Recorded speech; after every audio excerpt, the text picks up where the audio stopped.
And welcome back. A very good morning to all of you in Mumbai, different cities in India. Of course, those who are watching it overseas, who will be watching this video at some point of time or the other. Now, this morning I bring you a unique topic on Six Sigma. It's one of the concepts that we use. It's called COPQ, cost of poor quality. Now, anybody who's in business needs to understand what's the cost of poor quality. How do you calculate COPQ, and what are its significance? What are its benefits? So basically, when you look at COPQ, you'll have to look at a few steps. The first thing is, when you look at COPQ, you will have to see what is your list of potential causes. So you need to see what are the causes for that particular thing to happen. Now, for example, the first step that one would take is to prepare the FMEA, failure mode effect analysis, where you have all the potential causes. You see the severity, occurrence and detection, and once you multiply each one of them, you get the RPN number, which is the risk priority number, and you take a look at all the risk priority numbers that you have for these 5 potential causes. Now you have potential causes 1, 2, 3, 4, 5. You have the RPN numbers. Then in the next column you have the effort hours to resolve, the actual effort hours taken to resolve this issue. Then in the next column you will follow it by average cost per hour, the average cost taken per hour to resolve this issue, and the average cost to resolve is your next column. So you have 3 columns which will have effort hours to resolve. One is effort hours to resolve, second is average cost per hour, and third is average cost to resolve. Okay, now these are the 3 areas that one has to look at. We can also look at the risk priority number into the average cost to resolve. Say for example, the average cost to resolve was 100 and the average the RPN was 21. So 21 into 100 is 2100. This way you can calculate the RPN into the average cost to resolve. Your next step is, now you've got to review each potential failure causes and calculate the average cost to resolve it. Like I told you in the table, each potential cause was just the average cost to resolve it.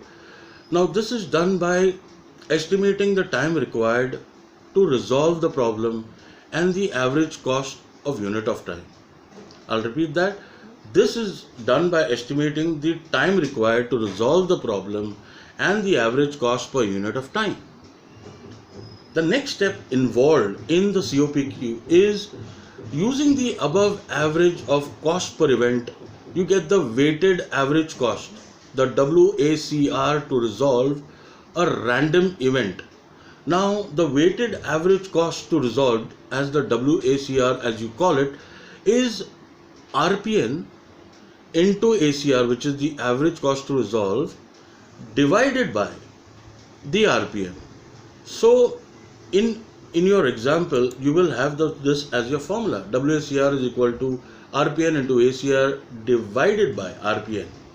Now finally, in your last step, the project COPQ, or the cost of poor quality, is estimated by multiplying the random incident cost and the potential reduction in incidents per year.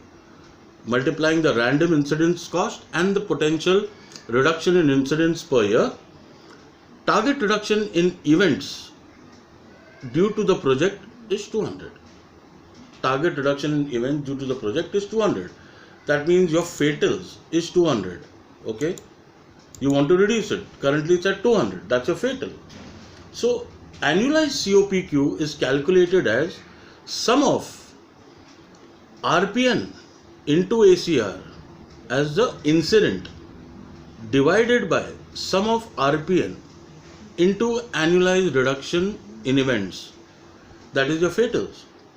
So if I look at that formula again, COPQ is calculated as the sum of RPN into ACR, average cost to resolve, divided by RPN into your annual reduction of events, which is your 200 fatals. So if I look at finally my formula, now I see my fatals are 200.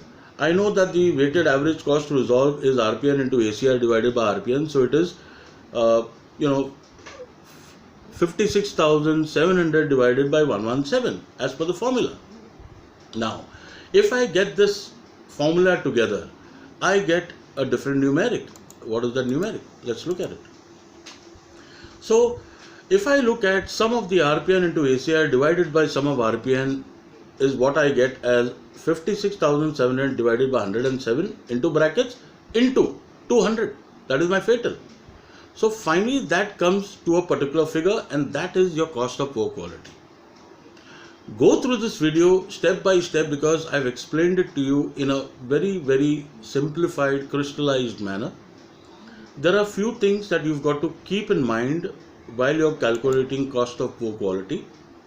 First, I said, is the FMEA, failure mode effect analysis. Then you get all the potential causes for it. You get the risk priority number, right? Then you get the effort hours to resolve. Then you get the average cost per hour. Then you get the average cost to resolve. Finally, you get the RPN into ACR. Now your weighted average cost to resolve is RPN into ACR divided by RPN, and your annualized cost of poor quality is RPN into ACR divided by RPN into your annualized reduction in incidence, which is your fatal. Thank you so much for watching. Do like, subscribe and press the bell icon for all future notifications of such videos, and I'll bring you more videos to enrich your knowledge, get you updated, upgraded, and also help you add a few skills where you understand a few concepts and jargons. In the meantime, stay safe, stay indoors, look after yourself, and God bless. You take care. Bye-bye.